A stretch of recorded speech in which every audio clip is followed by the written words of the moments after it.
February 7, 1943, over Guadalcanal, Lieutenant Kenneth Walsh pulled his F4U Corsair into a climbing turn at 14,000 feet. Behind him, the Pratt and Whitney R2800 double Wasp engine thundered with 2,000 horsepower, driving 17 feet of aircraft nose through the tropical air. Below, 4 Mitsubishi A6M Zero fighters moved in tight formation, their pilots confident veterans of campaigns stretching from China through the Philippines to the Solomon Islands. Walsh had been flying Corsairs for exactly 3 weeks. The Zero pilots saw him immediately. Walsh knew they saw him. He watched them break formation with the casual precision of men who had executed this maneuver hundreds of times before. They split into 2 pairs, beginning the climbing spiral that would position them above and behind the American fighter. It was the same tactical maneuver that had killed dozens of Allied pilots in the 18 months since Pearl Harbor. The same maneuver that had established the Zero as the most feared fighter aircraft in the Pacific theater. The same maneuver that assumed the fundamental laws of aerial combat were fixed and immutable. Walsh pushed his throttle forward and pointed the Corsair's nose directly at the climbing Zeros. The engine roared with authority. The airspeed indicator climbed past 300 knots, then 320, then 340. The Corsair accelerated with a violence that would have torn the wings off a Zero. Walsh closed the distance in seconds, fired a precise burst from his .650 caliber machine guns, and watched the first Zero trailing black smoke fall away toward the jungle canopy below. He pulled up hard, reversed direction with a snap roll, and dove on the second pair before they could react to his initial attack. Another controlled burst, another Zero falling. The remaining 2 Zeros scattered in different directions. Walsh pursued methodically, keeping his speed high, using the Corsair's overwhelming power to dictate every aspect of the engagement. Within 3 minutes of first contact, all 4 Zeros were either destroyed or fleeing desperately toward their home base. Walsh returned to Henderson Field with bullet holes stitching his wing, his fuel gauge reading dangerously low, and a fundamental question burning in his mind. Had the war just changed in this moment? Or had it always been this way, and nobody had told the Zero pilots? For 18 months, Japanese Navy pilots flying the Mitsubishi A6M Zero had dominated Pacific skies with a devastating combination of maneuverability, operational range, and refined tactical doctrine that made them nearly invincible when flown by skilled hands. They had systematically destroyed Allied air forces in the Philippines, Malaya, Burma, and the Dutch East Indies. They had achieved kill ratios approaching 10-to-1 in numerous engagements. They had created a psychological aura of superiority that affected Allied pilots before combat even began. American pilots received explicit instructions: do not dogfight with Zeros. You will lose. The Corsair that Walsh flew that day represented engineering decisions made 3 years earlier by designers at Vought Aircraft, who had received a deceptively simple directive from the Navy Bureau of Aeronautics: build the most powerful fighter aircraft possible around the most powerful engine available. The result was an airplane that weighed 60% more than a Zero, carried twice the ammunition load, flew 50 miles per hour faster in level flight, and could dive at speeds that would cause a Zero's control surfaces to lock up completely from aerodynamic stress. It was not more maneuverable in the traditional sense. It was not more elegant in appearance. It was simply more powerful in ways that fundamentally changed the mathematics of aerial combat. The Mitsubishi A6M Zero that entered service with the Imperial Japanese Navy in 1940 had been designed according to engineering principles that prioritized specific capabilities above all others: operational range, maneuverability, and climb rate. Chief designer Jiro Horikoshi and his team at Mitsubishi Heavy Industries had received requirements that seemed physically impossible to achieve. Build a carrier-based fighter that could escort bombers on missions exceeding 1,000 miles, outmaneuver any existing fighter aircraft in the world, and climb to 20,000 feet in under 8 minutes. Horikoshi's solution was both elegant and ruthless in its single-minded focus: eliminate everything unnecessary. The Zero carried no armor protection for the pilot whatsoever. It had no self-sealing fuel tanks that would prevent catastrophic fires when hit. Its airframe was constructed from the lightest aluminum alloys available, with structural members machined to absolute minimum thickness. The aircraft's skin was so thin that maintenance crews received specific cautions against leaning their body weight on it during servicing. The engine, a Nakajima NK1C Sakai producing just under 1,000 horsepower, was matched to a large diameter propeller and an airframe so light that the resulting power-to-weight ratio allowed extraordinary performance characteristics. The result was an aircraft that weighed just 4,000 pounds empty and 6,000 pounds when loaded for combat operations. A contemporary American F4F Wildcat weighed 7,300 pounds when loaded.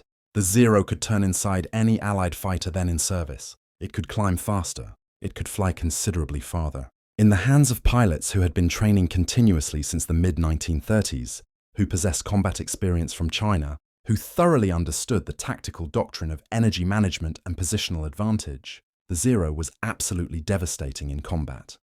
When Japanese naval aviation struck Pearl Harbor on December 7, 1941, the Zero pilots of the 1st Air Fleet had accumulated an average of 800 flight hours each. Many possessed extensive combat experience. They flew in carefully coordinated formations, communicated effectively through hand signals and radio, and executed complex tactical plans with remarkable precision. American pilots at Pearl Harbor, many of whom were recent flight school graduates with minimal experience, were slaughtered on the ground or overwhelmed. In the air by aircraft they had never encountered and tactics they didn't remotely understand. The pattern repeated itself with horrifying consistency across the entire Pacific theater. In the Philippines, Major General Louis Brereton's Far East Air Force was destroyed, mostly on the ground, with surviving American pilots reporting in shocked tones that the Japanese fighters were faster, more maneuverable, and flown by pilots of extraordinary skill. In Malaya, Royal Air Force Brewster Buffalo fighters were shot down in numbers that approached total annihilation. Over Burma, the American volunteer group led by Claire Chennault developed specialized hit-and-run tactics specifically designed to avoid turning fights with Zeros, understanding that traditional maneuvering combat meant certain death. The Zero's fearsome reputation grew with each successive victory. Allied intelligence officers initially refused to believe performance reports from surviving pilots, assuming they were exaggerating due to combat stress. When a relatively intact Zero was recovered from the Aleutian Islands in July 1942 and comprehensively tested by American pilots, the results confirmed exactly what combat survivors had been reporting for months. The Zero could outturn, outclimb, and outrange every American fighter aircraft currently in operational service. The final testing report concluded with tactical recommendations that would define Allied fighter doctrine for the next year. Maintain speed advantage. Use altitude advantage whenever possible. Never attempt sustained turning combat. Employ hit-and-run tactics only. Japanese pilots thoroughly understood their advantage and exploited it ruthlessly with tactical doctrine refined through years of actual combat experience. The standard Zero formation was a loose V-shape with aircraft spaced widely enough to maintain visual contact while providing mutual covering fire for each other. When engaging enemy fighters, Zero pilots would systematically use their superior climb rate to gain altitude advantage, then dive on opponents from above and behind. The classic position of dominance. If the enemy turned to fight, the Zero's superior maneuverability allowed pilots to rotate inside the turn radius and bring guns to bear effectively. If the enemy attempted to flee, the Zero's exceptional range allowed extended pursuit deep into enemy territory. The philosophical difference between Japanese and American fighter design approaches in 1941 was not simply a matter of technical choices or engineering preferences. It represented fundamentally different assumptions about what actually determined victory in aerial combat. Japanese designers, heavily influenced by their experience in China and by naval doctrine, emphasizing offensive operations across vast Pacific distances, believed that maneuverability and operational range were paramount considerations.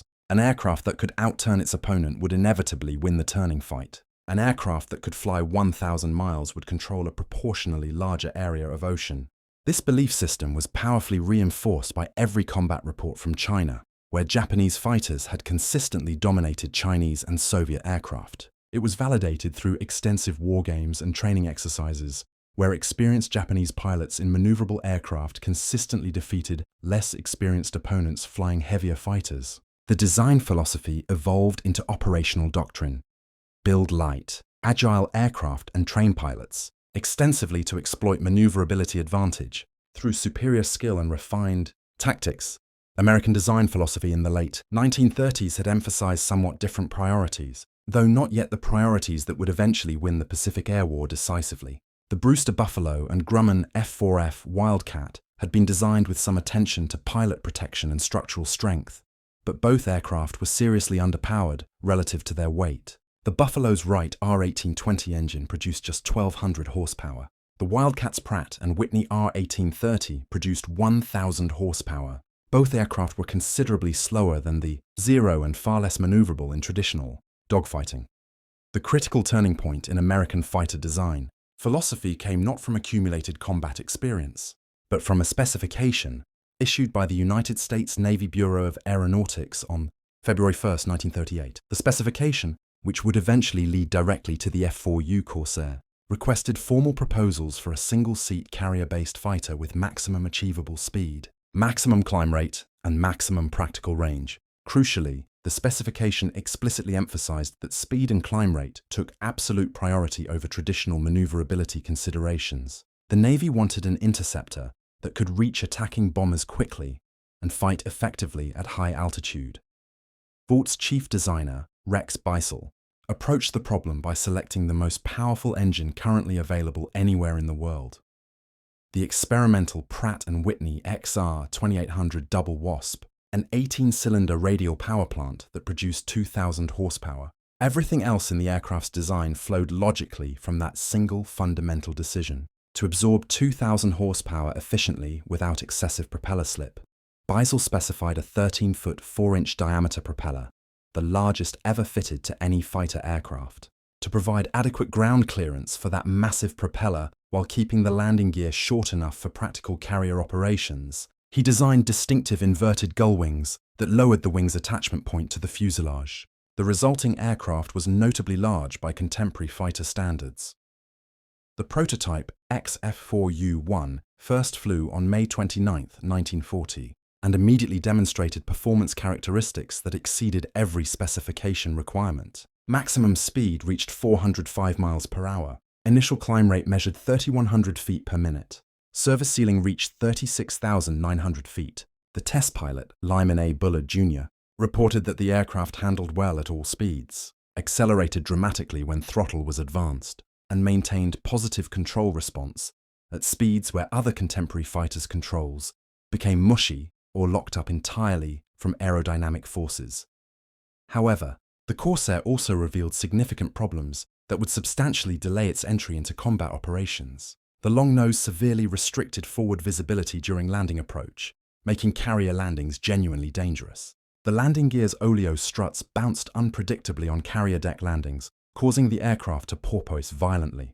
The cockpit was positioned so far back on the fuselage that pilots experienced genuine difficulty judging altitude during final approach. Stall characteristics were vicious, with the left wing dropping suddenly and without adequate warning. These problems required extensive modifications and delayed carrier qualification until April 1944, long after the aircraft had already entered combat from land bases.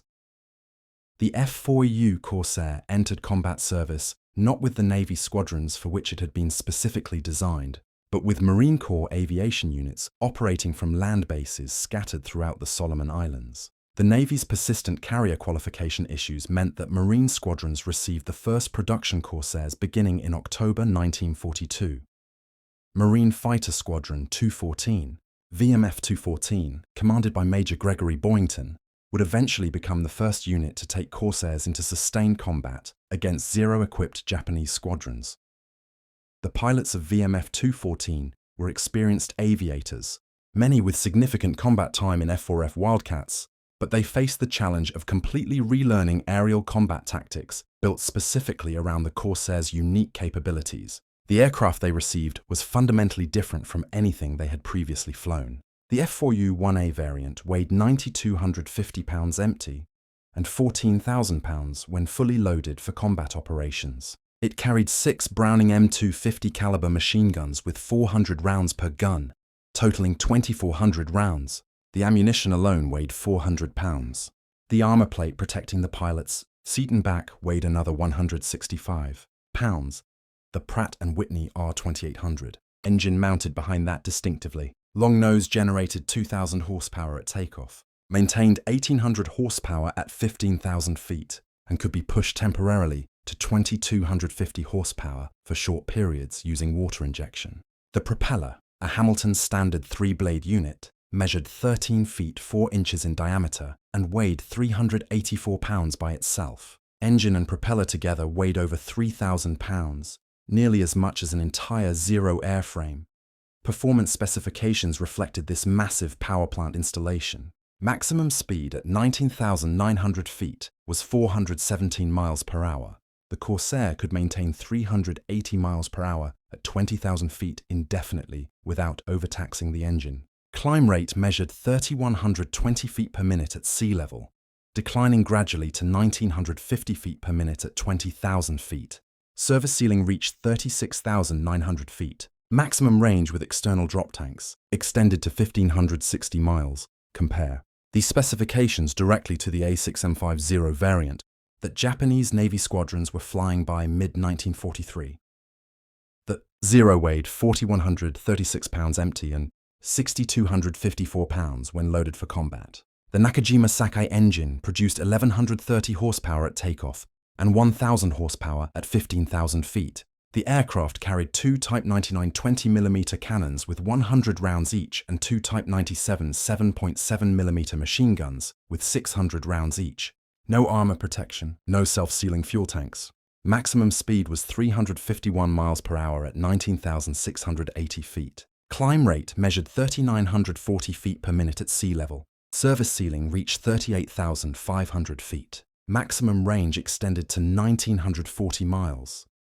On paper, the Zero maintained clear advantages in climb rate, service ceiling, operational range, and most critically in turning radius. The Zero's wing loading, calculated as aircraft weight divided by wing area, was 21 pounds per square foot. The Corsair's wing loading measured 34 pounds per square foot. In a sustained turning fight at moderate speeds, the Zero could turn inside the Corsair's turning radius every single time. Japanese pilots knew this fundamental truth.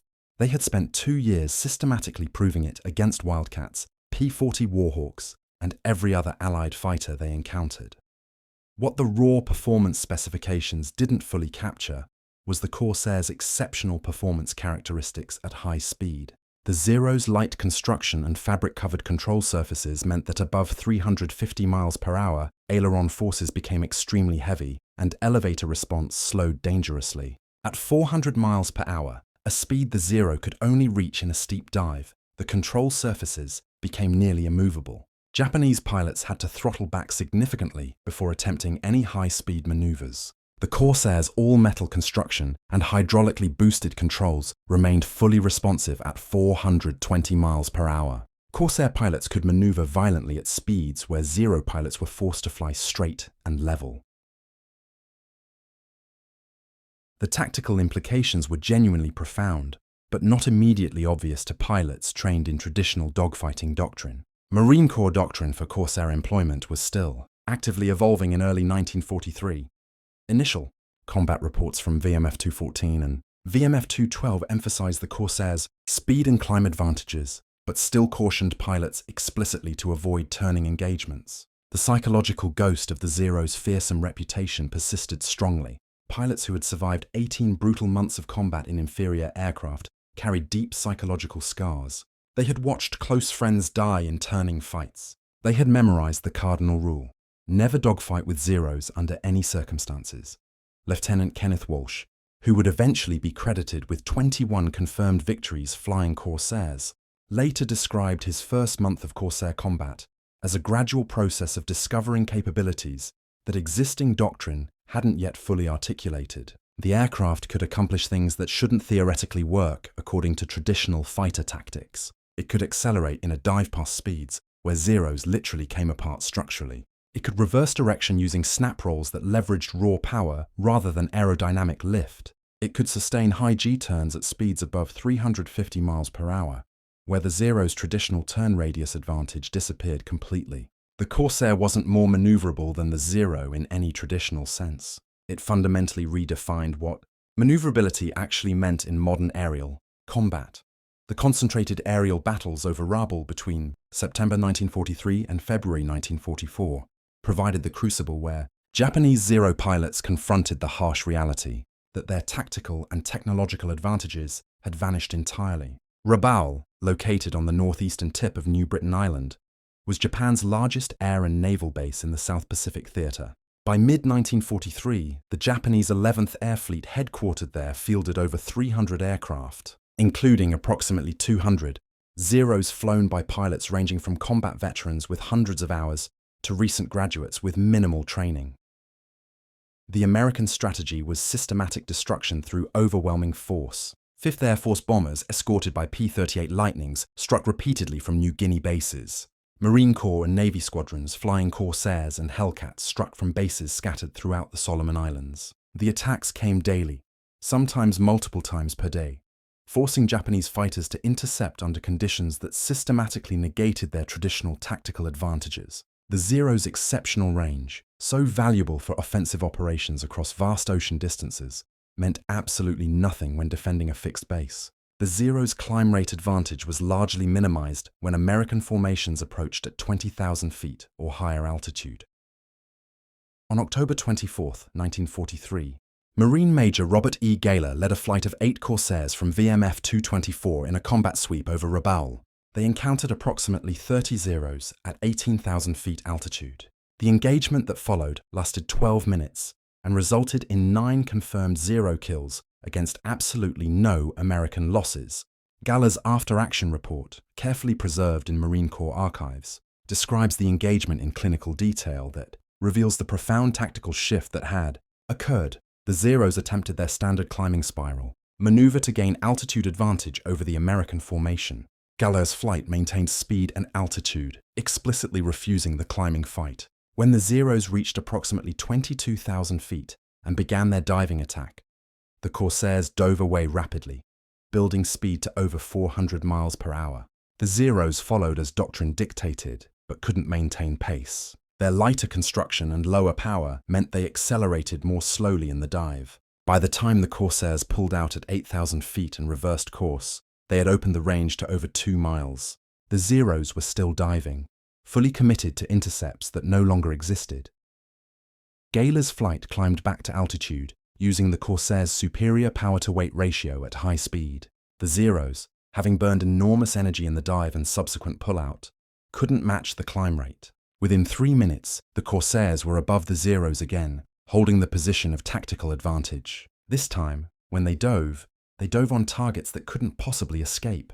The engagement became a series of high-speed passes where Corsairs attacked, climbed away using superior power, repositioned methodically, and attacked again. Zero pilots attempting to turn into the attacks found themselves turning against aircraft that were already gone, accelerating away at speeds the Zero couldn't match. Japanese pilot accounts from Rabaul survivors describe the profound psychological impact of these repeated engagements. Warrant Officer Saburo Sakai, one of Japan's highest-scoring aces with 64 confirmed victories, flew Zeros over Rabaul through November 1943. In his post-war memoir titled Samurai, Sakai describes encounters with Corsairs as fundamentally different from all previous combat experience. American pilots no longer fled from Zeros in panic. They attacked aggressively, used overwhelming speed to dictate engagement terms completely, and refused turning fights that would have given Zeros any advantage. Sakai's account includes specific details of an engagement on November 11, 1943, where his 8-plane Zero formation intercepted 12 Corsairs escorting B-25 bombers. The Zeros climbed to attack as doctrine required. The Corsairs jettisoned their external drop tanks and dove on the climbing Zeros with a speed advantage of at least 80 miles per hour. Sakai watched his wingman's aircraft disintegrate under concentrated .50 caliber fire before he could even shout a warning over the radio. He rolled right desperately, pulled hard, and blacked out completely from G-forces. When his vision cleared approximately 3 seconds later, the Corsairs were gone, already climbing back to altitude. The entire engagement, from first contact to Corsair, withdrawal had lasted less than 30 seconds. The statistical evidence of the Corsairs' dominance emerged gradually through 1944 as combat reports accumulated systematically and intelligence analysts compiled comprehensive kill ratios. The numbers were absolutely unambiguous. From February 1943 through August 1945, Corsair squadrons achieved an overall kill ratio of 11-1. For every single Corsair lost in air-to-air combat, 11 Japanese aircraft were destroyed. This ratio held remarkably consistent across different theaters, different pilot experience levels, and vastly different tactical situations. Marine Corps squadrons flying. Corsairs from Solomon Islands bases between February and December 1943 recorded 284 confirmed kills against 23 Corsairs lost to enemy fighters. The ratio was 12.3 to 1. Navy squadrons operating Corsairs from carriers after April 1944 recorded remarkably similar numbers. Fighter Squadron 17 VF-17, the famous Jolly Rogers Squadron, destroyed 154 Japanese aircraft during its first combat deployment against 12 losses, producing a ratio of 12.8 to 1. Individual pilot performance reflected the aircraft's inherent capabilities. Second Lieutenant Robert M. Hansen of VMF 215 was credited with 25 confirmed victories in Corsairs during a 6-month combat period before being killed by ground fire in February 1944. Major Gregory Boyington, commanding VMF 214, was credited with 22 victories in Corsairs before being shot down over Rabaul in January 1944. First Lieutenant Kenneth Walsh achieved 21 victories. The list of Corsair aces, pilots with 5 or more confirmed kills, exceeded 120 names by war's end.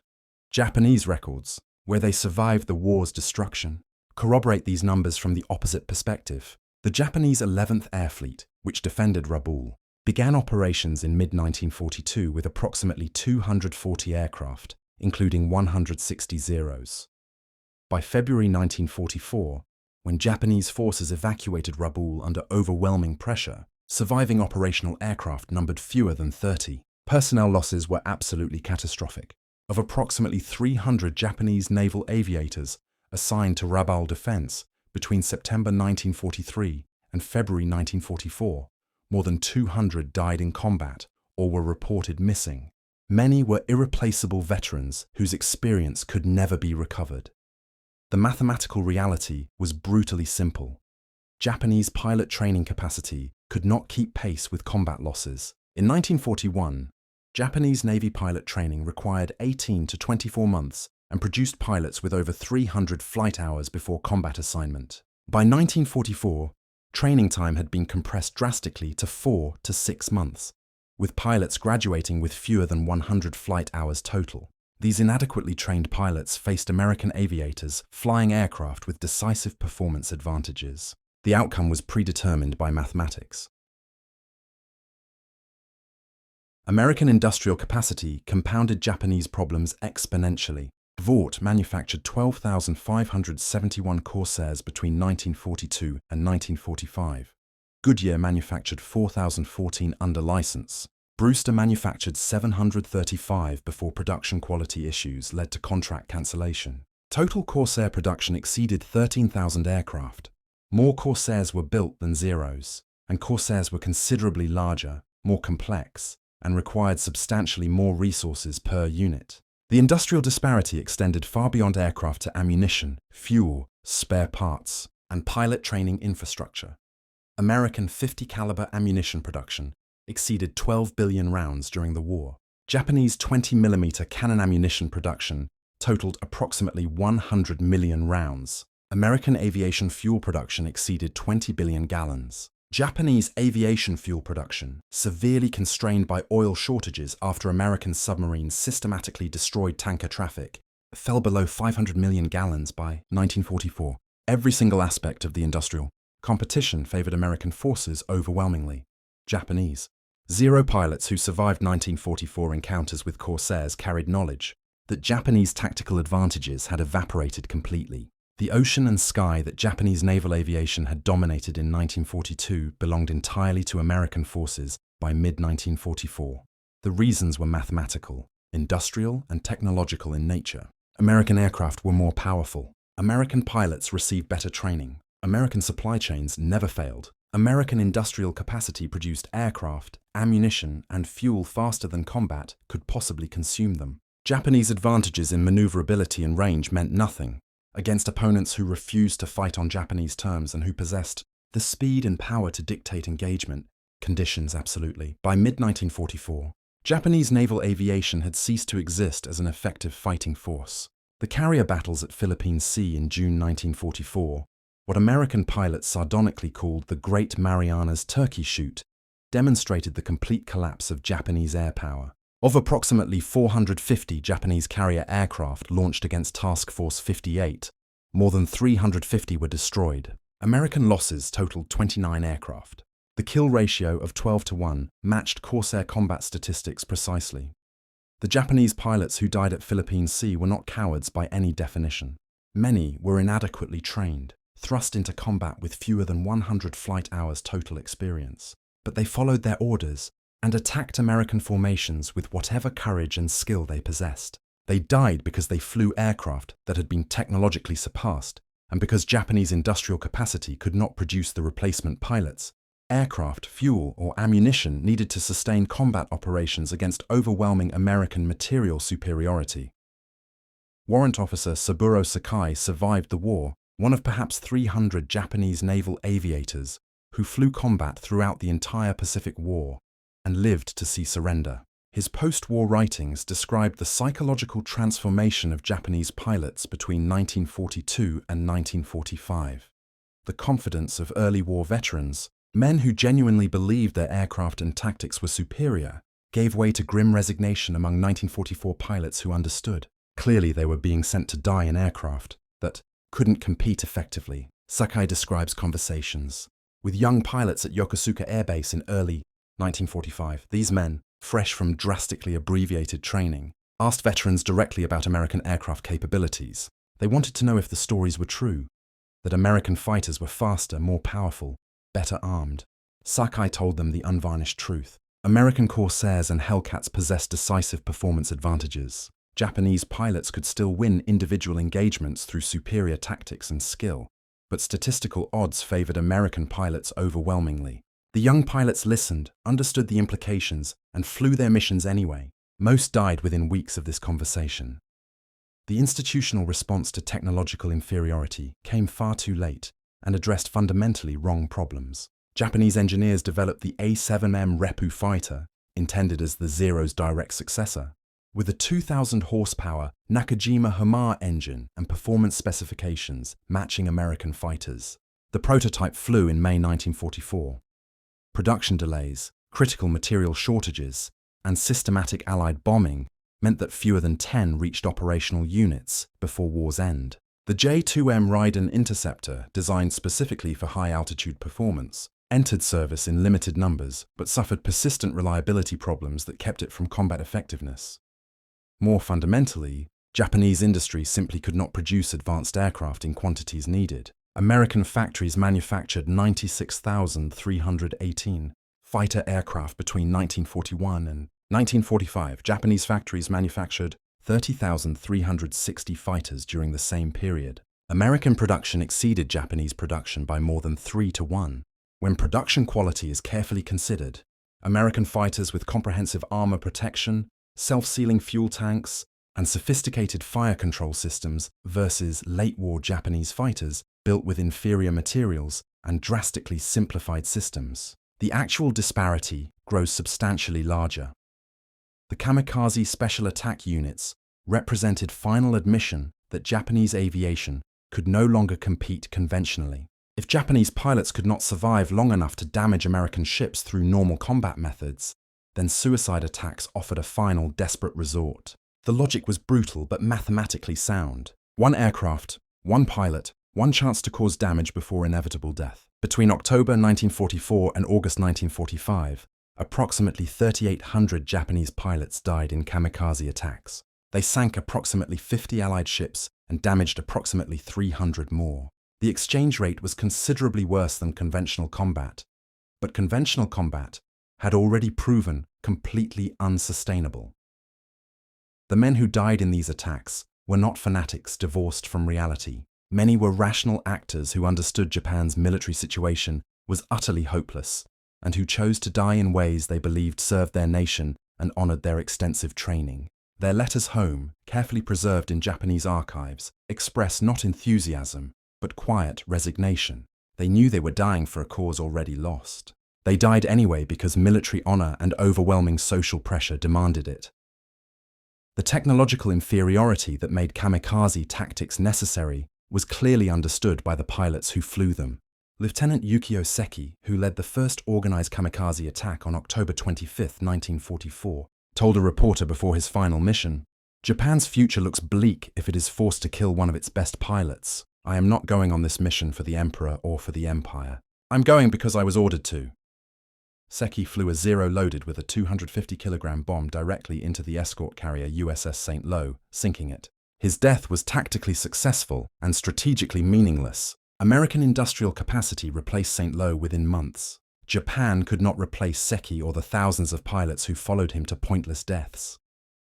The F4U Corsair remained in production until December 1952, with the last aircraft delivered to French naval aviation. Total production reached 12,571 aircraft across all variants. The aircraft served with distinction in Korea, where Corsairs flew primarily ground attack missions and achieved several air-to-air victories against North Korean aircraft.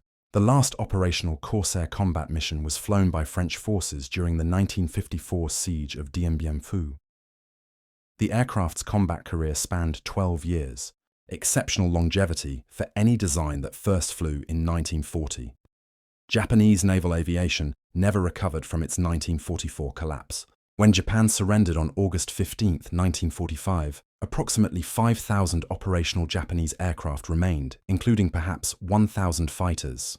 Most were hidden at dispersed airfields, carefully camouflaged against American bombing, waiting for the final homeland defense operation that never came. Fuel shortages meant many couldn't fly, even if qualified pilots existed. The aircraft were systematically scrapped during occupation. Their aluminum was melted down. Their technology was studied by American engineers who found little worth incorporating into American designs. The technological lessons profoundly shaped post-war American naval aviation. The Navy's conclusion was unambiguous. Engine power determined fighter performance more than any other single factor. Post-war American fighters, the F-8F Bearcat, F-9F Panther, and F-4D Skyray, prioritized powerful engines over all other design considerations. The philosophy of building fighters around the most powerful available engine became established doctrine. Jets replaced piston engines, but the fundamental principle remained constant. Power enables tactical flexibility, and tactical flexibility wins engagements decisively. The story of Japanese Zero pilots confronting American Corsairs is ultimately a story about the mathematics of technological competition in modern industrial warfare. Two nations entered war with fundamentally different design philosophies, vastly different industrial capacities, and dramatically different strategic priorities. One nation built light, maneuverable fighters optimized for offensive operations by highly trained pilots. The other nation built powerful, durable fighters optimized for tactical flexibility and industrial mass production. The outcome was determined not by courage. Both sides demonstrated extraordinary courage, but by which design philosophy better matched the material realities of prolonged industrial war. Lieutenant Kenneth Walsh's encounter over Guadalcanal in February 1943, where he destroyed 4 Zeros in 3 minutes, represented the precise moment when tactical reality caught up with technological change. The Zero pilots who died that day flew their aircraft skillfully. They executed the climbing spiral that had worked hundreds of times before. They attempted to leverage their maneuverability advantage through careful positioning and teamwork. They did everything their training and extensive experience told them was correct. They died because the fundamental rules of aerial combat had changed in ways their doctrine hadn't yet acknowledged. The change was not subtle or ambiguous. The Corsair didn't outmaneuver the Zero in any traditional sense. It didn't need to. It overpowered the Zero by 85%. It outgunned the Zero with 6 heavy machine guns versus 2 cannons and 2 light machine guns. It protected its pilot with comprehensive armor and self-sealing fuel tanks. It accelerated faster, dove faster, climbed faster at high speed, and sustained higher speeds in level flight. Every performance metric that actually mattered in high-speed combat favored the Corsair decisively. The only metrics that favored the Zero, turning radius at moderate speed, climb rate from sea level, operational range, were metrics that mattered primarily in slow-speed turning fights that Corsair pilots could refuse completely. The psychological impact on Japanese pilots was cumulative rather than instantaneous. Individual engagements could be explained by specific circumstances. Altitude disadvantage, numerical inferiority, tactical surprise. But as engagements accumulated relentlessly through 1943 and into 1944, patterns became absolutely undeniable. American fighters attacked aggressively. They maintained speed advantage. They refused turning engagements. They climbed away after attacks using power that Zeros couldn't match. They appeared in ever-increasing numbers, flown by pilots whose training was adequate, even if not exceptional, supplied by logistics that never faltered. Japanese pilots gradually understood they were not just fighting superior aircraft.